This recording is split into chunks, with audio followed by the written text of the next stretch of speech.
we need someone to go into the Library of Congress, whether it's in D.C. or go into a library that has the congressional records and documentation. We need to pull that whole statement, because if that whole statement is in the congressional records, he does get into the birth certificate. And it does explain that the birth certificate makes you, John Doe, Jane Doe, John Q. Public, it makes you the beneficiary. And that birth certificate was the source of borrowing money. I need that statement. If it was in the record, I need it so we can post it. Because that right there, ladies and gentlemen, is the part that nobody ever wants to sit down and bring out. They want to bring out the other statutes that Jeanette read, but nobody wants to go in and pull what James Trafficant actually said. What we have is internet versions. Right. There is not a true document where it sits there and shows you congressional record. This is what it says in here. Right. You're saying on the internet it's not available. However, it might be in one of the books, the collections of the congressional records at one of these state law libraries or someplace like that, right? Yes. It may be. Now, this is what we're looking for, because like we ran into that one statement that people sit here and said, and we brought it up, the citizens are dead under congressional record 15641 to 15646. right. That was the thing that was flown around the internet by someone. Okay?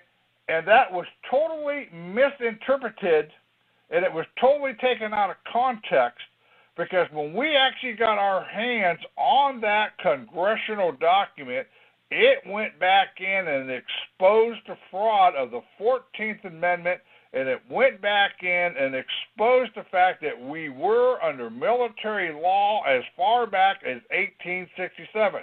This is why we got to watch what we are pulling off the internet of sitting here saying, well, this is fact. We need the actual congressional record. If this is what he said here and said, this whole document, if this is what he said, we need that whole document. Right. We need a copy of it so we can look at it and see that it actually exists.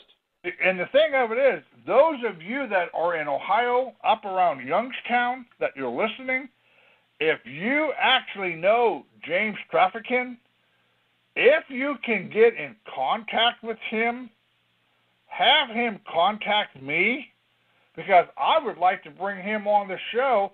Or if he has the original copy out of the congressional record, we need a copy of it. He may be put under a gag order, but if we can get a copy, ladies and gentlemen, this would go in and help us to walk into these courts and nail these suckers to the wall on the bankruptcy fraud of how things are supposed to be done.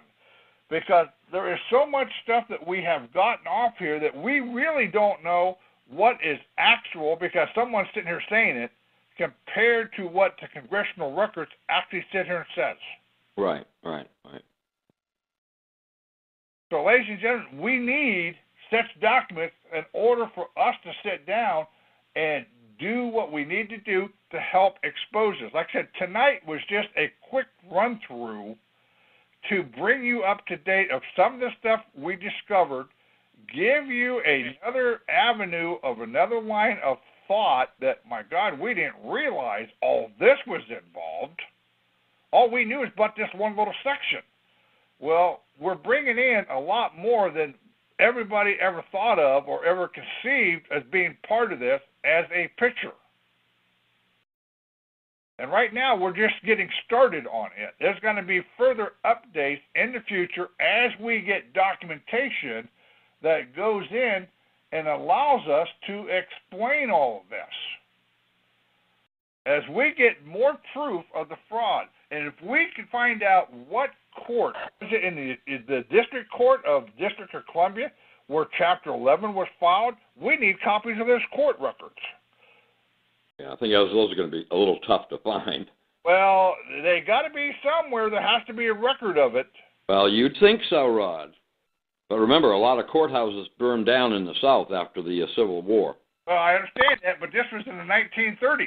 I understand, but things happen, Ron. I understand that, but if there's no proof, there's no evidence, there was no court over Chapter 11, then, ladies and gentlemen, there was no bankruptcy. I have some information on the Houston, Texas comptroller. Go ahead. I have field office, let's see, Susan Combs, that's C-O-M-B-S, Texas Comptroller of Public Accounts in Houston, Texas. Zip code is 77036-2151. Again, that's Susan Combs, Texas Comptroller of Public Accounts, Houston, Texas. Phone number is 713-783-1665. That's 713-783-1665. That's head of public accounts. There's also state of Texas, enforcement. Yeah, but is that just state of Texas, though? That's state of Texas, but I'm telling you, when I contacted the Office of Thrift Supervision, head of all of the federal banks, they gave me the Houston, Texas Comptroller. Ironically, that's where Halliburton and Enron and the Federal Reserve are. And they said that she or her office is the comptroller for the United States? Negative. I'm online. I'm on the web finding this. Wow. If I was to go into my emails, I'd spend hours trying to find that one document that had that one address on it. Well, someone can call up that number, 713-783-1665, and say, hey, Sue, are you the comptroller of the United States or are you the comptroller of Texas? Harvey, let me get finishing here. Okay, here's some more. Bank complaints. Office of Comptroller of the Currency, that's OCC. Helpful guide to submitting bank complaints to the Office of the Comptroller in Houston, Texas, 77010. Fax number, 713-336-4301. All you have to do is, like Harvey says, call one and they'll refer you, or they'll tell you to get lost, they'll be rude, they'll be polite, who knows. His Southern District. Again, this is going to take you back into where those lawsuits were filed against Enron. Here's Houston, Texas, same zip code. Phone number 713-336-4200. That's 713-336-4200. Here's their fax number as well, 713-336-4201. There's a website on that, www.occ.treas,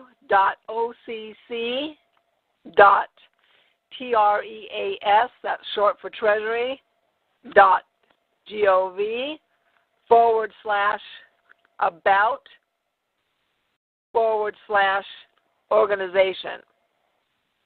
Now, here's one more that I can go to, and this same thing gives me the same information. Susan Combs, Texas Comptroller of Public Accounts. Now, that's where I would go. Okay, now here's a contact. Hold on. I'll take you here. Contact info, blah, blah, blah. Let's see here we go. Mailing address. Texas Comptroller of Public Accounts. Post Office Box 13528. Capital Station, Austin, Texas. That's 78711-3528. And the location, Texas Comptroller of Public Accounts. This is the same one that I have. I recognize the name. Lyndon B. Johnson, State Office Building. 111, excuse me? It's the Texas Comptroller of Public Accounts. Lyndon B. Johnson, State Office Building, 111 East 17th Street, Austin, Texas, 78774. That should get you all you need. Thanks, Jeanette. You're welcome. Okay. Illinois. Go ahead.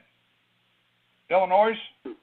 Hey, Rod, I just want to make a quick comment about the Coinage Act. For those that don't know or not aware, it's the 1792 Coinage Act.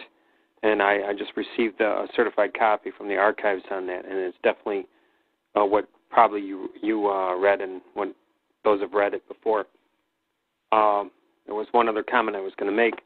Oh, about after 1861, on or about March 28, 1861, it's pretty much all been fraud. And you said 1867, which was the Reconstruction Act. Yep. That was fraud as well because when the de jure Congress walked out, everything after that is fraud. They had no authority. The man on the moon has no more authority in being in Congress right now than the people that are there right now. It's all fraud. This is what this 1967 congressional report was sitting here saying. It was all fraud. Yeah. Well, the Bank Act of 1863 and the letters from the Rothschilds telling us what they were planning on doing. You know, I want my money back. I want my dad's money back. I want my mother's money back, and I want my great-grandparents' money back. I want it all, and I want it now. I'll tell you what, if you got that congressional record, you just sit here and say, can you get me a hard copy, or can you sit here and scan it and send it to me? Are you asking me, Rod, in Illinois? Yeah, I'm talking to you. Yeah, it's Rob in Chicago. Yeah, I can actually mail you a couple copies of it if you'd like, of the 1792 Coinage Act. Yeah. Yeah, sure, no problem. Okay. All right. Rob, when you get a copy of that, could I get a copy, please? Yeah. Yes. I'll you know what? I'll email Rod and I'll give you my information through Rod. That'd be great. Thank you. Sure, and then we'll contact each other that way. Yeah, that'd be great. Thanks. Okay. Sure. That's all. All right. Thanks, Rod. Keep up the good work. Yeah, we're trying. New York, go ahead. New York? Hello, Mr. Class. Yeah. Hello? Yeah, I'm trying to get into your website when you want to get to RS in D.C. My friend's having a hard time. Is there another way I can get through? He sent you email, and you're supposed to have an attachment back, but you didn't do it, so I don't know what to do now. Resend that sucker, because right now I'm flooded with a bunch of email and I haven't got into it yet. Resend it and let me send it back out. All right, good enough then. I'll tell him that. Thank you.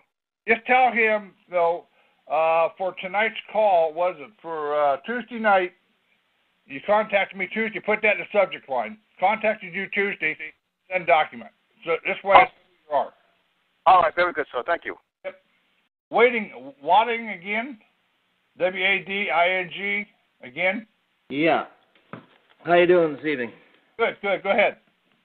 Okay, what my question relates to is how we get our bills paid. Could we not send simply a request for our bills to be paid by the Rothschilds instead of A for V? And the other question I have is, I think I read in the Banking Act that simply a plain piece of paper with a signature on it is valuable. If you send it to somebody, they can make it out to whatever they like.